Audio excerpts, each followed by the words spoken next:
தமிழக வெற்றிக் கழகத்தின் கொள்கை பரப்பு பொதுச் செயலாளர் அருண்ராஜ் கோவை விமான நிலையத்தில் செய்தியாளர்களை சந்தித்தார். ஈரோடில் கட்சி தலைவர் தலைமையில் நாளை மக்கள் சந்திப்பு நடைபெற இருப்பதாக தெரிவித்தார். புதிய தலைவர்கள் கட்சியில் இணைவது குறித்து பொறுத்திருந்து பார்க்க வேண்டும் என்றும் கூறினார். நாளைக்கு விமானம் மூலம் கோவை நாளைக்கு வருவார். சார், நிகழ்ச்சி ஏற்பாடுகள்ல காவல்துறையோட செயல்பாடுகள் உங்களுக்கு திருப்திகரமா இருக்குன்னு நினைக்கிறீங்களா? என்ன மாதிரி இருக்கு? அது நீங்களே பார்த்துருப்பீங்க. திமுக இளைஞரணி கூட்டம் நடந்தது. அது 1.5 லட்சம் பேர் கிட்டத்தட்ட வந்திருந்தாங்க. அவங்களுக்குலாம் இந்த அளவுக்கு விதிமுறைகள்லாம் விதிச்சாங்களா இல்லையான்னு உங்களுக்கே தெரியும்.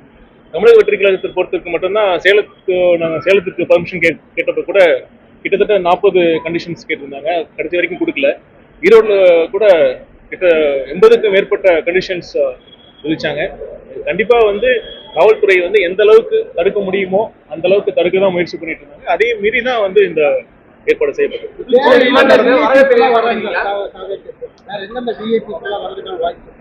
அது வரும் கூடிய விரைவில் அது நடக்கும்.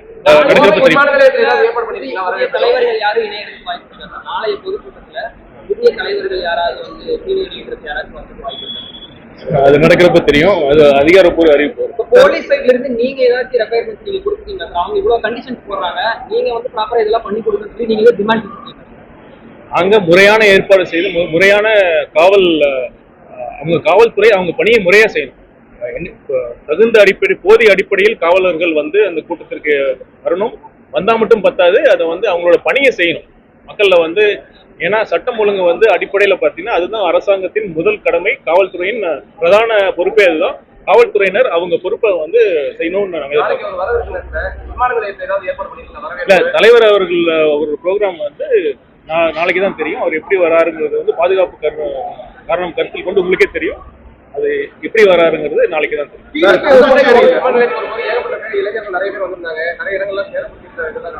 இல்ல, கோவை விமான நிலையத்தில் வரான்னு நான் சொல்லவே இல்லை. அது எப்படி வராருன்னு, சாலை மார்க்கமா வராரா இல்ல விமான மார்க்கமா வராரான்னு நாளைக்கு தான் தெரியும். பேசும்போது உள்வேலியில் அமைக்க போறோம் தொண்டர்களே கண்டிப்பாக அனைத்து தலைமையில இருந்து ஒரு அறிவிப்பு நேற்றே வந்தது. தொண்டர்கள்லாம் எதெல்லாம் பண்ணணும் எதெல்லாம் பண்ணக்கூடாதுங்கிற ஒரு விதிமுறைகள்லாம் பொதுச் செயலாளர் அவர்கள் தலைமையில அது ஒரு அறிக்கை சொல்லியிருந்தாரு.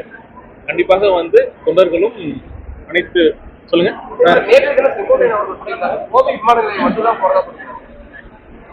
அதான் திரும்பவும் சொல்றேன்.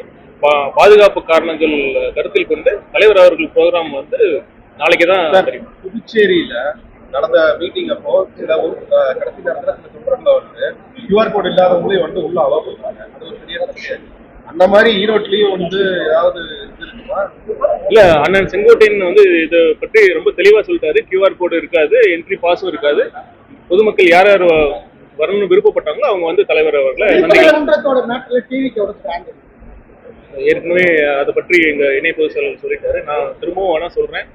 தமிழ்நாடு அனைத்து மதத்தை பின்பற்றுபவர்களும் ஒரு சகோதர மனப்பான்மையுடன் மத நல்லிணக்கத்திற்கு ஒரு எடுத்துக்காட்டு மாநிலமாக தமிழ்நாடு இருக்குது. இது திருப்பரங்குன்றம் மட்டும் இல்ல, மதுரை மட்டும் இல்ல, ஒட்டுமொத்த தமிழ்நாடும் இதுதான் நிலைமை. நீங்க பாத்தீங்கன்னா மதுரையில சித்திரை திருவிழாப்ப கூட அழகர் ஊர்வலம் வரப்ப இஸ்லாமிய சகோதரர்களும் அதை வழிபட்டு அதை ஏற்றுக்கொண்டுதான் இருக்காங்க. அதே மாதிரி நம்ம மலைக்கு போற பக்தர்கள் கூட அங்க இருக்கிற வாவர் மசூதிக்கு போயிட்டு தான் இருக்காங்க. தமிழ்நாடு மக்களும் சரி, திருப்பரங்குன்றம் மக்களும் சரி ரொம்ப ஒற்றுமையா தான் இருக்காங்க. இது தேவையில்லாத பிரச்சனை. இதுக்கு 2 கட்சி ஆதாயம் தேட முயற்சி பண்ணுது. ஒண்ணு உங்களுக்கே தெரியும், பாஜக, இன்னொன்னு திமுக. அதனால மக்கள் தெளிவா தான் இருக்காங்க. நீதிமன்ற உத்தரவை பின்பற்றலைங்கிறதா இப்போ பிஜேபி சொல்றாங்க, இந்து முன்னணி சொல்றாங்க. அதுக்கு நீங்க என்ன சொல்றீங்க? தமிழக காவல்துறையினர் இதுக்கு தெளிவா சொல்லிடுறேன். தமிழக காவல்துறை நினைச்சிருந்தா அதை தடுத்துருங்க. இதுதான் இதை தேவையில்லாம அதை நேரம் கடத்தி இந்த பிரச்சனையை ஒரு கூட்டம் சேர விட்டு இந்த பிரச்சனையை ஒரு பதட்டமான சூழ்நிலையை உருவாக்கிட்டாங்க. தலைவர் அவர்கள் ரொம்ப தெளிவா இருக்காரு. அனைத்து மதமும் அனைத்து சாதியும் அனைவருக்குமான அரசாதான், அனைவருக்குமான ஒரு இயக்கமா தான் தமிழக வெற்றி கழகம். விஜயோட பேச்சுல பிஜேபி இது பாய்ச்சோம் அப்படின்னு சொல்லி ஒரே மாதிரியான ஸ்பீச்சா இருக்குது அப்படிங்கிற மாதிரி என்ன நடக்குதோ, அதாவது ஒரு பாசிச மனப்பான்மை இருந்தா அதை சுட்டி காட்டுறாரு. அதுதான் தலைவர் அவர்கள் சொல்றாரு ஒழிய அது என்ன இருக்குதோ அதான் சொல்றாரு. சார் நீங்க ஒவ்வொரு முறையுமே மீட்டிங் நடக்கும்போது தொண்டர்களுக்கு வந்து சில அறிவுரைகள் சொல்றீங்க, இது ஏறாதீங்க அப்படி. ஆனா எந்த தொண்டர்கள் சொல்றதை கேட்கற மாதிரி ஒன்றும் தெரியலையே சார். எல்லாம் நீங்க சொல்றதுதான் எல்லாமே பண்ணிட்டு இருக்காங்க. ஏற்கனவே சொன்ன மாதிரி தொண்டர்கள் வந்து ஒரு அன்பின் மிகுதியால அது பண்றாங்களே ஒழிய எந்த இடத்துலயாவது நான் சொல்றேன் விதிமுறை.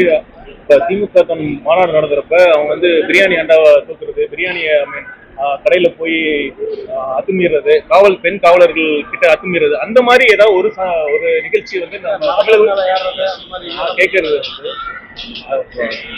வந்து காவலர்கள் மீது பெண் காவலர்களுக்கு அத்துமீறி நடக்கிறது, இல்ல வந்து ஒரு கடையில போய் பிரியாணி கடையில் நீங்களே பார்த்துருப்பீங்க, பிரியாணி கடையில போய் பிரியாணி சாப்பிட்டுட்டு காசு கொடுக்காம போறது. நேற்று நடந்த நேற்று நடந்த கூட்டத்தில் கூட பிரியாணிக்காக ஒரு சண்டை நடந்தது. அந்த மாதிரி பிரச்சனை வந்து தமிழக வெற்றி கழகத்தில் இந்த தொண்டர்கள் ஏதாச்சும் எப்பயாச்சும் ஏதாவது இது வரைக்கும் நடந்த கூட்டத்தில் பண்ணியிருக்காங்களா? இவங்க வந்து தலைவரை பார்க்கணுங்கிற ஒரு ஆர்வ மிகுதியில வந்து ஒரு கிட்ட பார்க்கணும், க்ளோஸா பார்க்கணுங்கிற வந்து ஒரு ஆர்வத்துல பண்றாங்களே ஒழிய சட்டத்தை மீறியோ எந்த பொது சொத்துக்கு சேதம் விளைவிக்கணுங்கிற எந்த எண்ணமும் தமிழக வெற்றி கழகத்திற்கு கிடையாது. அரசியல் கட்சி தலைவரா மாறிட்டாரு அப்படிங்கிற ஒரு புரிதல் இல்லாம நார்மலைஸ் ஆகாம இருக்கிறாங்க அப்படிங்கிற ஒரு விமர்சனம் இருக்கு. உதயநிதி அதான் சொல்றாரு, மறைமுகமா சொல்லியிருக்காரு. இந்த மண்டல இளைஞரணி மாவட்ட கூட்டத்திலே சொல்லியிருக்காங்க, 1,00,000 பேர் இருந்தாலும் கோடி பேர் இருந்தாலும் கட்டிக்கடங்காக கோடி பேர் இருந்தாலும் பயனில்லை, 1,00,000 பேர் இருந்தாலும் பயனில்லை சொல்லி மறைமுகமா சாடியிருக்காரு. இன்னும் பேங்க் மனநிலையிலே இருக்கிறாங்களா தொண்டர்கள் மனநிலைக்கு மாறாம அப்படிங்கிற ஒரு கேள்வி. அதை ஏற்றுக்கொள்ள மாட்டேன். தமிழக வெற்றி கழகத்தின் நீங்க சொல்றீங்கல்ல, அந்த தலைவரை பார்க்க வருகிற அனைவருமே தொண்டர்களாக மாறிவிட்டார்கள். தொண்டர்கள் வந்து சாதாரண தொண்டர்கள் இல்ல, தலைவர் மீது மிகுந்த பற்று கொண்ட தொண்டர்கள். அதுதான் வித்தியாசம். பாலக்கோட்டில் அந்த தமிழக வெற்றி கழகம் வந்து மதுபான ஆர்ப்பாட்டத்துல வந்து தமிழக வெற்றி கழக தொண்டர் வந்து காவல்துறை ஒரு இவரை வந்து கையை கடிச்சு விட்டுருக்காங்க. ஏதோ ஒரு நடந்த ஒரு சம்பவத்தை வச்சு நீங்க பொதுப்படையா அதை பேச தேவையில்லை சார். நேற்று சேலத்துல ஒரு தடை செய்யப்பட்ட 3 நபர் லாட்டரியை வந்து நபரா வந்து தாவேகா நிர்வாகி. ஒருவேளை அவர் தாவேகா நிர்வாகியா இருந்தா என்ன மாதிரியான நடவடிக்கைகள்? நீங்களே யூகத்தின் அடிப்படையில் தான் கேள்வி கேட்கறீங்க, அதை வந்தா பாத்துக்கலாம். நேற்றுக்கு பேசும்போது அண்ணாமலை வந்து நேரடியான விமர்சனம் இல்லாம அரசியல் சம்பந்தமான கருத்துகளோ இல்ல சர்ச்சைக்குரிய பிரச்சனைகள் வந்தாலோ சினிமா டைலாக் யூஸ் பண்ற மாதிரி உண்மை கம்முன்னு இருந்து போயிடுறாரு. அரசியல் அப்படி இருக்கிறது வேலைக்காகாது அப்படி விமர்சிக்கிறாரு. மென்மையான போக்கையே விஜய் தொடர்ந்து கடைபிடிப்பதற்கு காரணம். அதாவது தலைவர் சொன்ன டைலாக் இருக்குல்ல, அது யாருக்கு பொருந்தமோ இல்லையோ நண்பர் அண்ணாமலைக்கு பொருந்தும். அவரு கம்முன்னு இருக்க வேண்டிய இடத்துல கம்முன்னு இருந்திருந்தா அவர் இருக்க வேண்டிய இடத்துல இன்னும் தொடர்ந்து இருந்திருப்பாரு. அதனால வந்து எங்க கட்சி தலைவர் வந்து எப்ப எது பேசணும்னு அவர் சொல்ல தேவையில்லை. எங்க தலைவர் நல்லா நடந்ததுல ஐபிஎஸ் அதிகாரி செக்யூர்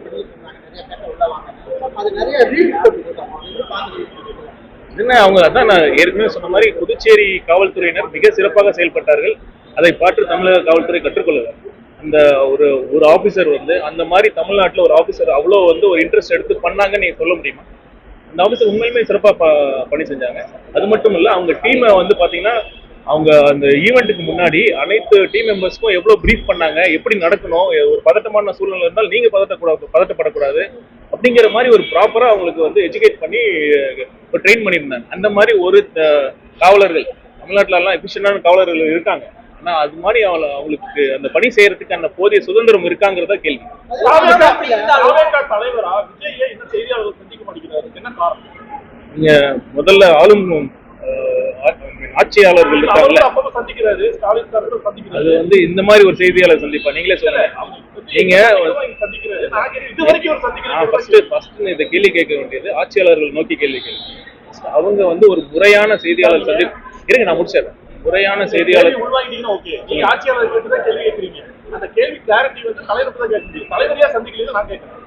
அதுதான் நானும் சொல்றேன். நீங்க கேள்வி கேட்கறீங்கல்ல, இந்த கேள்வி முதல்ல வந்து ஆட்சியாளர்கள் நோக்கி தான் நம்ம ஃபர்ஸ்ட் கேட்கணும். அதுக்கப்புறம் நீங்க எங்கிட்ட வாங்க, அவங்ககிட்ட வந்து முறையான ஒரு செய்தியாளர் சந்திப்பை நடத்த சொல்லுங்க. இது வரைக்கும் ஆட்சியே முடிய போகுது, இது வரைக்கும் அவங்க நடத்தவே இல்லை. நிர்வாகிகள் வரும்போது தொண்டர்கள் நிறைய பேர் வருவாங்க, ஒரு கொடி கூட இல்லை, ரெஸ்ட்ரிக்ஷன்ஸ் இருக்கா? கொடி மீன் இருந்தா வந்து பிரச்சனைன்னு சொல்றீங்க, இல்லைன்னா வந்து இல்லைன்னு சொல்றீங்க. விதிமுறைக்கு உட்பட்டு இதெல்லாம் செயல்படணுங்கிறது தான் ஒரு உத்தரவு.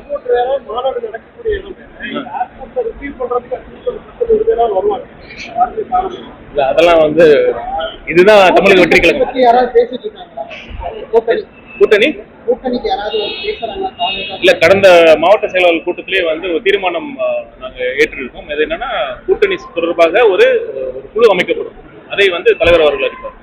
விருப்ப மனுக்கள்லாம் வாங்க ஆரம்பிச்சாங்க எல்லாரும். அதுக்கான நடவடிக்கைகள் எல்லாம் தொடங்கி உரிய நேரத்துல வந்து அதுக்கான முடிவை அறிவிக்கப்படும். திருப்பரங்குன்ற விவகாரத்துல அந்த பக்கத்துல இந்த பக்கத்துல அந்த பக்கத்துல இருக்காரு. அதை நான் சொல்லிட்டேன். அதை கேட்டேன் சொல்லிட்டேன். தலைவர் மக்களை சந்திக்கிறது எப்ப திட்டமிட்டிருக்காரு நேரடியாக? அதாவது இந்த மாதிரி கட்சி கூட்டம் இதை தவிர்த்து உங்களுக்கே தெரியும் தலைவர் அவர்களோட உண்மையான விருப்பத்தை சொல்றேன். கூட இவ்வளவு நாள் பழகணும்ல சொல்றேன். அவர் மக்களை சந்திக்கிறதுல அவ்வளவு விருப்பம் இருக்கு. ஆனா பாதுகாப்பு காரணம் மட்டும்தான் பிரச்சனையே இல்லையே. மற்றபடி அவர் வந்து களத்துக்கு வரக்கூடாதுனோ மக்களை சந்திக்க கூடாதுனோ இல்லை. அவர் ரொம்ப ஆர்வமா தான் இருக்காரு. இந்த சூழ்நிலை அப்படி இருக்கு. காவல்துறையும் ஒத்துழைக்க மாட்டேங்கிறாங்க.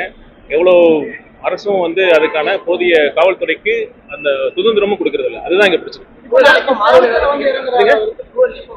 2026 ஆட்சி மாறப்ப கண்டிப்பா அந்த சொல்லுங்க. திமுக சப்போர்ட்டர்ஸ் வந்து வீடியோ வெளியிடுறாங்க. என்னன்னா இவர் எடுத்த வீடியோல இருக்கு இல்லையா, வீடியோவை ஜனநாயக படத்துல பயன்படுத்துவாங்க அப்படிங்கிற ஒரு குற்றச்சாட்டு போடுறாங்க. ஏற்கனவே கேட்டிருந்தாங்க. நான் ஏற்கனவே சொல்லிட்டேன். பல நாட்களுக்கு பல மாதங்களுக்கு முன்னாடியே அந்த ஷூட்டிங்லாம் முடிஞ்சிருச்சு. இது ரொம்ப அருவருக்கத்தக்க விமர்சனம். இந்த மாதிரி பண்ணணுங்கிற அவசியம் தலைவருக்கு போய் இருக்குமா? எதுவும் இந்த மாதிரி ஒரு மக்களை உண்மையா நேசிக்கக்கூடிய தலைவர் இந்த மாதிரி பண்ணணுங்கிற அவசியமே கிடையாது. இந்த பேருந்துல நானும் தான் இருந்தேன். அந்த மாதிரிலாம் நடக்கவே இல்லை. ஏன் தயவு செய்து இதை வந்து நீங்க மக்களுக்கு சொல்லுங்க. இந்த மாதிரி இது பொய் பிரச்சாரங்கள், இந்த மாதிரி கேவலமான அருவருக்கத்தக்க பிரச்சாரங்கள்லாம் வந்து திமுக மட்டும்தான் அவங்களால பண்ண முடியும். அதை வந்து மக்கள் பார்த்துட்டு தான் இருக்கும். நாளைக்கு சேலத்துல வந்துட்டு போறதுக்கான வாய்ப்பு இப்பதான் சொன்னேன். அது தெரிஞ்சா வந்து மக்களுக்கு வந்து ஒரு பாதுகாப்பு பிரச்சனை ஏற்படும். அதனால வந்து நாளை தலைவர் அவர்களோட பயண திட்டம் வந்து அவங்களுக்கு ஒரு க்ளோஸ் செக்யூரிட்டி டீம் அவங்க மட்டும்தான் முடிவு பண்ணுவாங்க. அதுபடி நடக்கும். மக்களுக்கான பாதுகாப்பு அந்த குறிப்பிட்ட நேரம் இருக்குல்ல, குறிப்பிட்ட எந்த நேரத்திற்கு அனுமதி வாங்கியிருக்காங்களோ அந்த நேரத்திற்குள்ளாக பேசுவாங்க. அந்த நேரத்திற்குள்ளாக அந்த நிகழ்ச்சி நடக்கும். நன்றி.